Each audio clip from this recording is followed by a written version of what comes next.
திராவுபதியம்மன் கோவில் திருக்கல்யாண வைபவ நிகழ்ச்சி.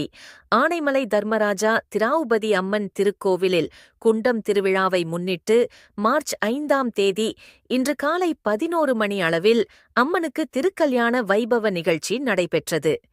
இந்நிகழ்ச்சி அறங்காவலர் மூட்டோன் செந்தில்வேல் தலைமையில் நடைபெற்றது. இதில் 1000க்கும் மேற்பட்ட பக்தர்கள் கலந்து கொண்டு திருக்கல்யாண வைபவ நிகழ்ச்சியை கண்டு களித்தனர். நிகழ்ச்சியின் இறுதியில் அனைவருக்கும் அன்னதானம் வழங்கப்பட்டது.